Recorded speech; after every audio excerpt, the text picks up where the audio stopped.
Hi everyone, Stjepan here. Today I'm going to show you my final round game from Rabac.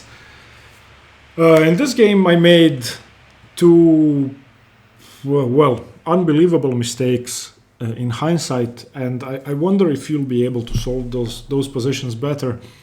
I wouldn't say either of them is too hard. I'm going to ask you to pause the video at that point, at those 2 points, and see if you can figure it out for yourself. So I'm playing a FIDE master who's rated 2151. I'm doing pretty well in the tournament up to this point. I earned rating points. I am 3.5 out of 5, and this is the final, next to final game. Unfortunately, my final game never got played because my opponent didn't show up, so this was the final game. So I'd been preparing for a long time for my opponent, and I decided to go e4. He plays either the Sicilian or the Aljekin. In this game he played the Sicilian, and I'd prepared the Zagreb variation, which I like quite a lot. So knight f3, d6, d4, takes, knight f6. Usually I play pawn to f3, the Prince Sicilian, but I'm sort of switching between a few variations. The Najdorf and the Zagreb, and in this position e5 is the more common move, e6 is what I'd expected my opponent to play because he usually plays Scheveningen positions. Okay, pawn to e6, bishop to g2, and here by far the most common move is bishop e7. You can play queen c7.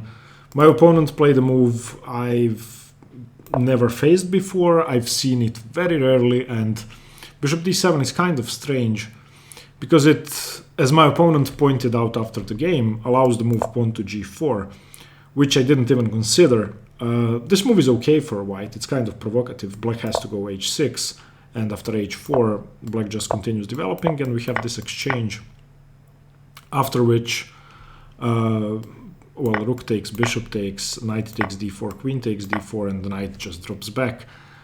I'm not sure about this position. I wouldn't be comfortable playing it, so even if I knew this, I wouldn't have gone for that, so I just castled. My opponent played knight c6, I played a4, which is normal. I want to prevent b5. Note that knight c6 and e5 don't work at any point because he can just take on e5. Rook c8, and here I definitely didn't know the position. This rook usually stays on a8, and the bishop usually goes to b7, so I was out of book, and since I knew the positions pretty well, I'd been studying the Zagreb for a long while, I figured I had to be slightly better here. I played bishop e3, which is normal. He played bishop e7 finally, which is normal. And now I want to play a5. I want to discourage b6 and b5, so I took bishop takes and a5. And after the game, my opponent said, well, after a5, you're fine. This is equal or slightly better for white. And I think so. He played queen c7. Now I don't really gain anything with this bishop b6 tempo. The idea behind queen c7 is that after bishop b6, queen b8, let's say I play queen d2, he's going to play bishop d8 and trade off my bishop, where knight a4 would fail to bishop a4, rook a4, and bishop b6. And in this position, black is fine, I think. So after queen c7, I played rook to e1, which I figured was a useful developing move. It's, in some cases, my e4 pawn could be weak after knight a4. Of course, black castled here. I don't want to play knight a4 straight away, because if I do, and he plays queen a5, I don't think I can play knight b6 and that wins, but he doesn't have to play queen a5, he can play bishop a4.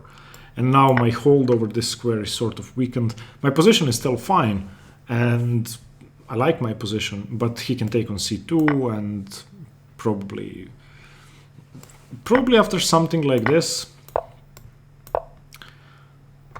black is okay. I don't know. I don't think white is any better. So I played queen d2.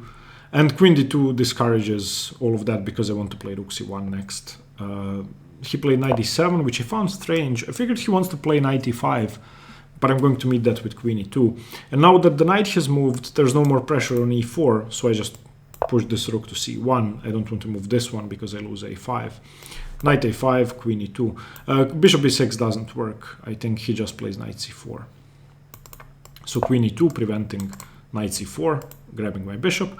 And he went back to d7, which For this move after the game, he said, yeah, this was just bad. I played knight d7, knight d5, knight d7. So now knight a4. In this position, I don't think bishop a4 is good because the c2 pawn is defended. This just has to be good for me. Let's say he plays something. I'm going to go c4, prevent d5, and solidify with b3, drop my rook back, play rook to c2 or something, and try to play. After knight a4, he went bishop d8. I played knight b6, he exchanged, bishop takes, and queen to e7. And in this position, I don't really want to trade bishops. My bishop is a great piece. His bishop is not so good. I mean, it's restricted by the a5 pawn, so I played bishop to d4. Here he played e5, which I think is fine. I think he has to restrain this bishop at least a bit, and bishop to e3. And now, of course, this structure is not too bad for black because he can play f5, he can play d5 later on.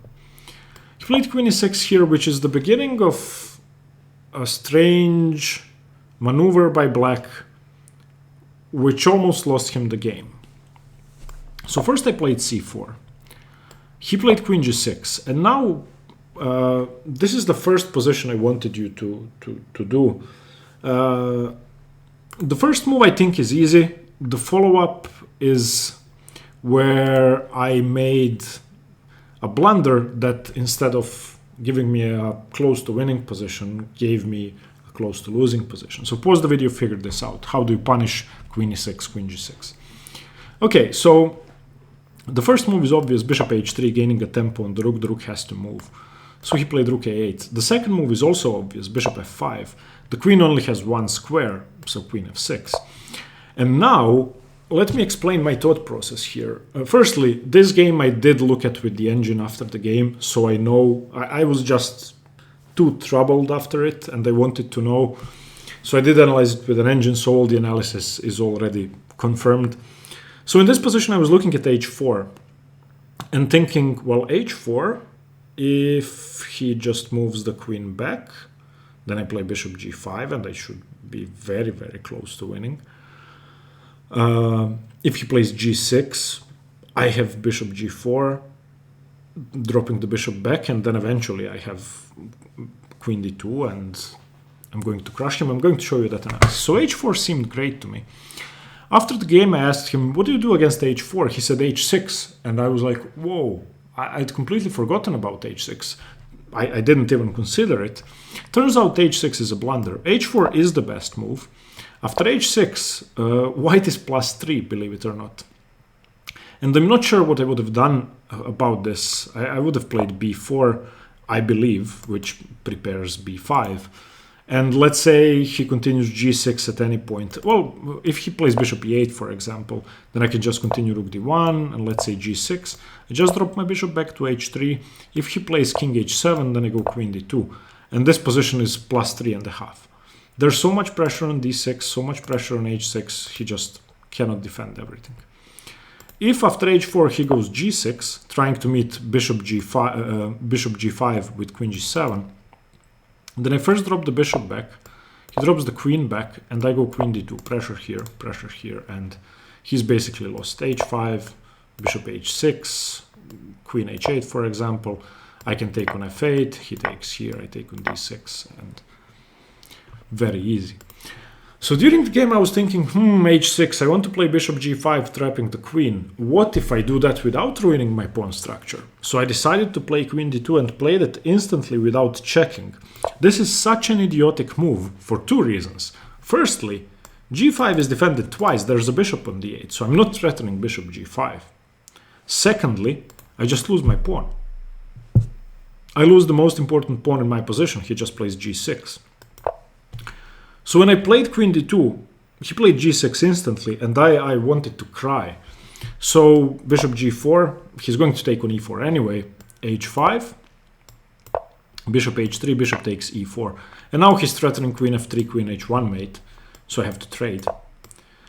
And after this, he played queen e6, and before he played the move, I went outside just to calm down. And usually, if I make a mistake, I lose the game instantly. I'm never resilient after blundering. So I promised myself a few months ago that if it happens so that I blunder, I'm going to compose myself and try to fight.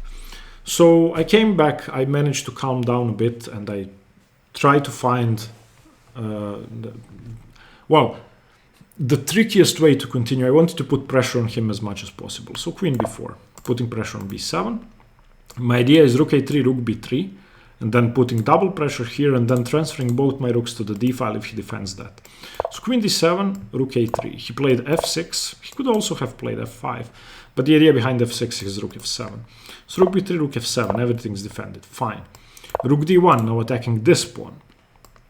Queen c6 check, king to g1, rook to d7, everything is defended. Rook b to d3, now again triple pressure on d6, so bishop e7. And fixing the weakness, rook d5. And in this position, I was already really happy. The engine gives this as equal, even though white is a pawn down. These two pawns are weak and fixed. The 7th rank is weak, so if I manage to take the d6 pawn, his position could just collapse. He played rook c8, I played b3, of course, defending c4, and bishop to f8.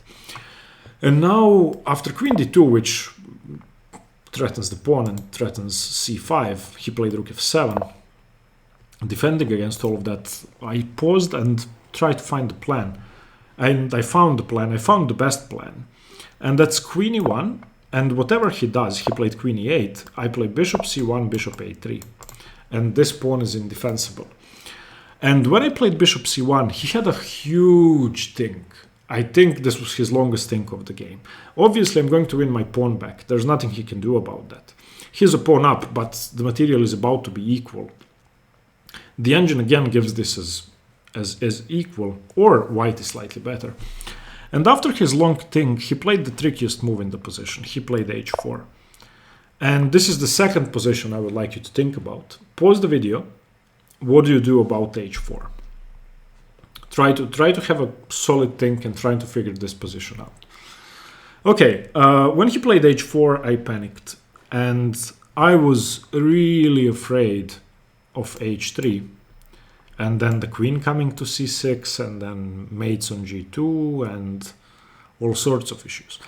My fears were unjustified. h4 is nothing. After the game, he said, well, why did you do that? You just continue with bishop a3 and win my pawn, and you're better. You have to be better. And I know that now.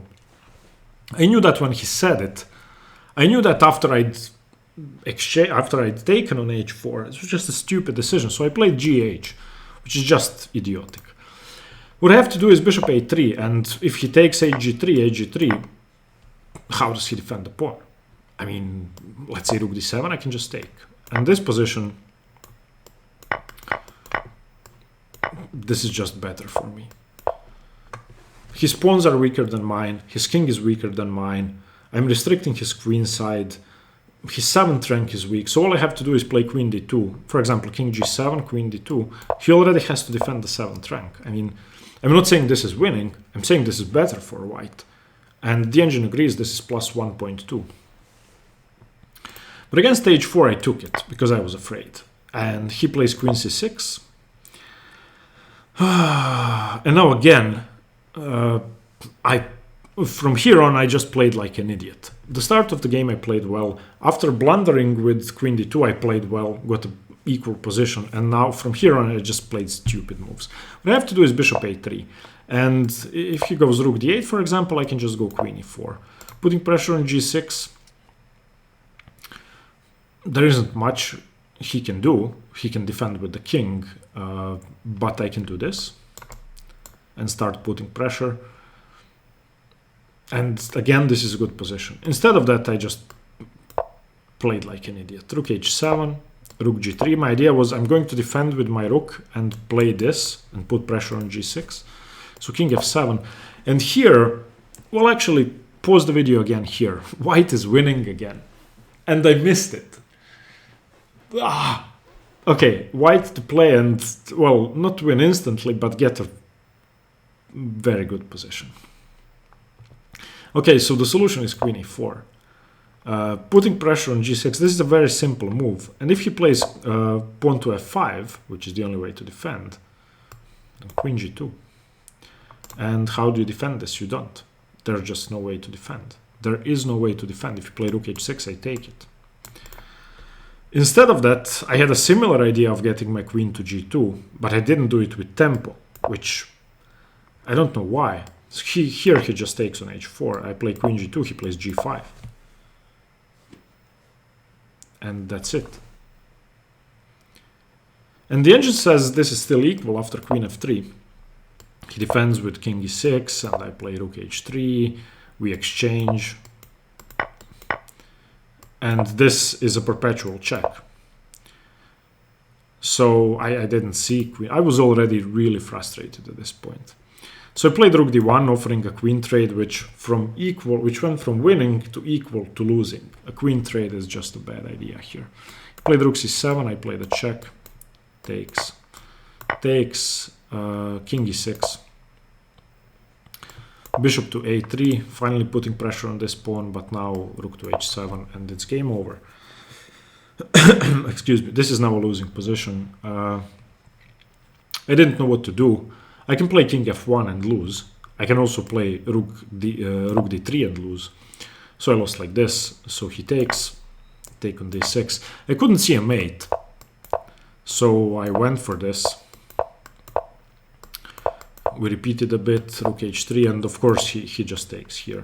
And this, he can, his rook is attacked, his bishop is attacked, he can defend with rook h8. And the engine gives this as almost equal, but after a few moves, it says black is winning after this trade. Obviously, there's no way to defend this endgame. Now it's -2, -3. So this endgame is lost, which I saw.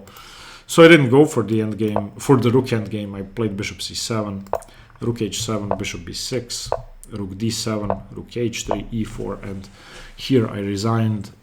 This is completely hopeless. Basically, he's going to play rook d3 and win. There's nothing I can do about that. If I trade rooks, I lose. If I don't trade rooks, he takes on b3. It's hopeless. So a position in which I was very close to winning twice, and I messed it up twice. And after the first time, I did manage to compose myself, and then when he played h4, I just panicked. So Milan's conclusion and mine is that I need to feel more confident in my intuition, and I need more confidence in general, and I need to improve my calculation. So the last game of the tournament I lost, which I couldn't sleep that night. So in round 7 my opponent didn't show up, long story short, anyway. So all in all, it was a good tournament. I earned 17 rating points. I'm 1928 now. I had winning positions, or close to winning positions, in the 2 games I lost, which is good. Unfortunately, my conversion is just crap, so I need to work on my conversion. Thank you for watching. Hopefully I'm going to be able to show you another tournament soon. And stay tuned for more chess. Bye bye.